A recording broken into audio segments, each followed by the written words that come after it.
113 consecutive starts spanning 7 years. That is just for such a strenuous position of outside linebacker. That's amazing.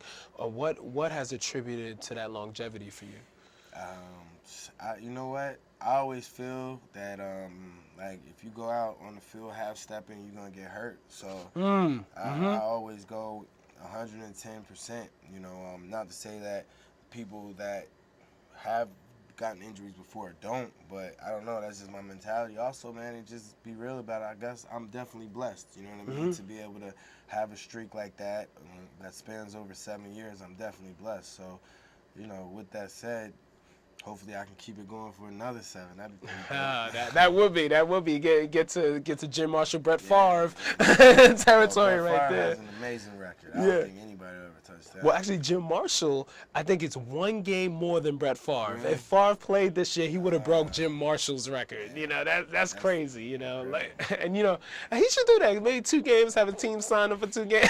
You know, but why not? Why not? He has every other record. Why not? Yeah, right. That's fascinating there. And the 2008 Titans started out 10-0, had that loss to the Jets, and but you know, and then had home field for the playoffs against Baltimore, the Ravens, and talk about how disappointing that was. I know that was gut wrenching for you guys, like to have the best shot of getting to the Super Bowl too. Well, you know, we knew that just having home field didn't mean that we were definitely going to the Super Bowl, but we also knew that all we had to do was win 2 games against probably 2 teams that we've already beaten before in the regular season. And, you know, Baltimore, they played us tough. You know, we turned the ball over at the end of the day. You know, we had 3 turnovers, they had none.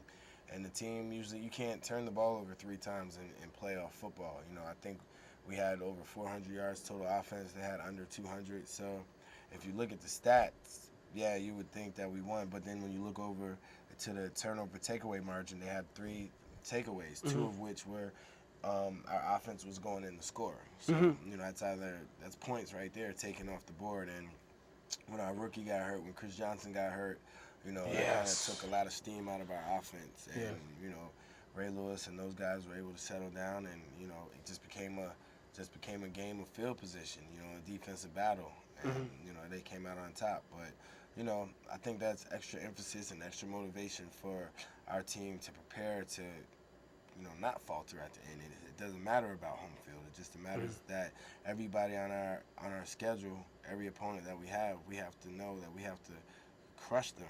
You know what I mean? You have to, you know, understand. You have to. I'm a firm believer that you have to visualize yourself at a point and then actually go to it through your journey. So, you know, I think we all have to be on the same page as far as that concerned. And I think that, well, I know that my teammates are in Nashville working hard, getting ready to play, and doing everything that they need to do to make this happen. Pivotal year, your last year, of course, you know, of your contract. And but talk about the loss of the big man Albert Haynesworth in the middle. Wow, that's going to be tough, right? It's going to be. You know what? I said I'm not going to talk about him, but I'm going to give you this exclusive. Oh, all right now. I'm not going to talk about Albert anymore after I'm done talking to you. Okay. I appreciate that. You know, it's gonna be tough. Honestly, I don't even know how tough it's going to be because players come and go, and in this league, everyone is expendable. Just like when Vince got hurt last year, no one expected Kerry Collins to lead us to where he led us to.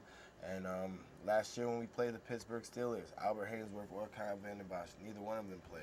And we had some rookies step up and other players step up. Those rookies and those players that were in that position before definitely know that they're going to be in those positions every game, not just for one game that they have to prepare and they know what they're going to do. They have to be ready mentally and physically every game. So, you know, and the concentration level. Absolutely. At the end of the day, Albert's the big homie. He'll be a friend for life, but, you know, the show must go on without him. You know, one man, you know, doesn't make a team. Right, and, you know, that's definitely the mentality I'm going in it with, and I'm sure my teammates are as well. Well, and I wanted to ask you one more question about Vince Young. You know, this man is a winner. When his, you know, first year starting, he was Rookie of the Year. You know, then second year led you guys to the playoffs. Like, and then them re-signing Kerry Collins. No, you know, no disrespect to Kerry Collins, but Vince, I think he's ready to come back. I mean, what's the delay? I think when we had them couple years when we were 4-12 and 5-11, you know, a lot of guys were just put in positions to play.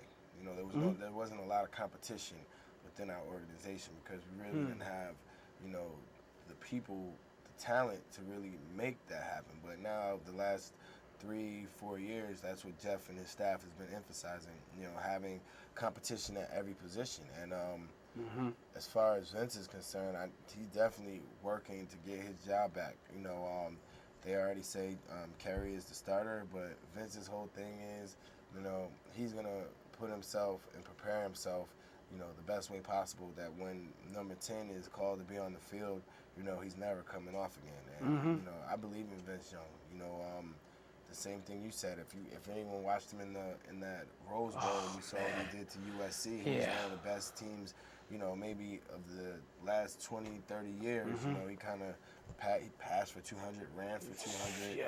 Rookie of the year. You know, we missed the playoffs by one game that year. Then the second year we went to the playoffs. So, you know, I think he put the injuries behind him. You know, a quarterback is one of the hardest positions in sports. You know, maybe behind race car driving. Yep. So, you know, there's a lot of mental that goes into it. And, you know, the young man had a lot on his shoulders, and as we all do. So that's not an excuse. But, you know, I think VY is about to make a comeback. I think if Kerry Collins can't slip for a minute, that's all I'm saying. And I'm a fan of Kerry Collins. I'm a fan of Kerry Collins. I'm a friend of Vince Young. So you know, like I said, I'm a believer. VY will be back for sure.